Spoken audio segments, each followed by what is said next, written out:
I think the original Children of the Corn played on the USA Network every single day during my childhood. That's the first note I made while rewatching Children of the Corn for the first time in well over 20 years. The second came much later and simply says, "This movie is dull and full of bullshit. Children murder everyone in the small town of Gatlin, Nebraska."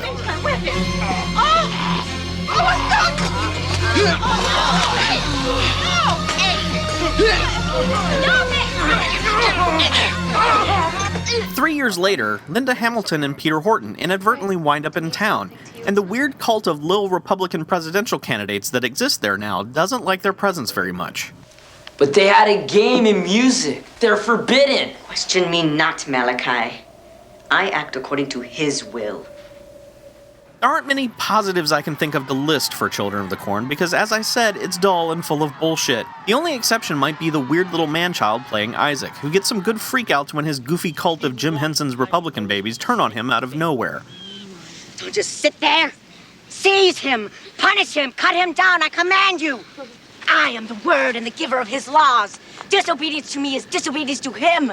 Do it now, or your punishment shall be 1,000 times 1,000 deaths, each more horrible than the last. They are tired of your talk, Isaac. I've shown them what I can do. Cut the woman down. Put Isaac in her place. Yeah, you will see how the Lord favors you. No, you dare not use blaspheme. He will punish you. The jaws of hell will devour you. All of you.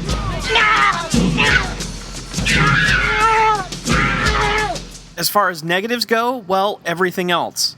How does a farming town drop off the map for 3 years without anyone noticing? No one was curious as to why their corn shipment stopped arriving? I mean, this stuff has to go somewhere, right?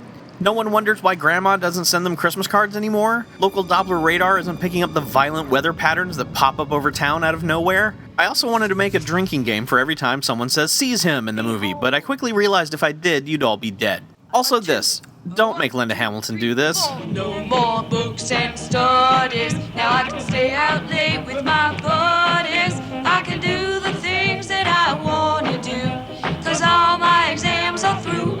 I can only guess that Stephen King's name is what helped this modestly budgeted film rake in a ton of money at the box office. It's neither directed nor edited very well, and while creepy kids can potentially be entertaining, magical corn stalks and scary clouds, not so much. Children of the Corn 2 at least starts with a premise that's tied to the first film, and that someone has finally discovered the horrific crimes that occurred in Gatlin. It's hinted that the survivors of the first film are the ones who notified the authorities. Eventually, the remaining children are dispatched to other towns, where of course the corn murders continue, thanks to one of the children falling directly into some discarded CGI test sequence.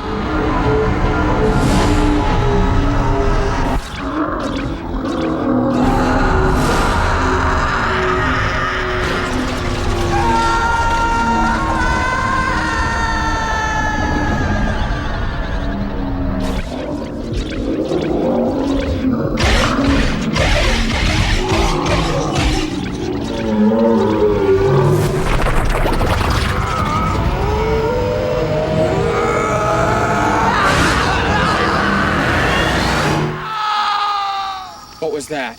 Tabloid reporter Terrence Knox and his 30-year-old teenage son happen to be driving through and get caught up in the new shenanigans. So, the first Children of the Corn film is dumb. The second one, though, is dumb.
Really? Wizard of Oz references? That's what we're doing here?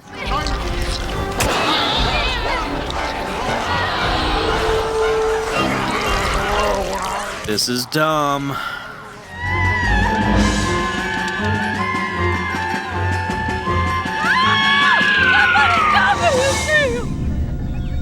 Thank you. Thank you, Lord. Thank you. This is dumb. 065. Yeah! Yeah!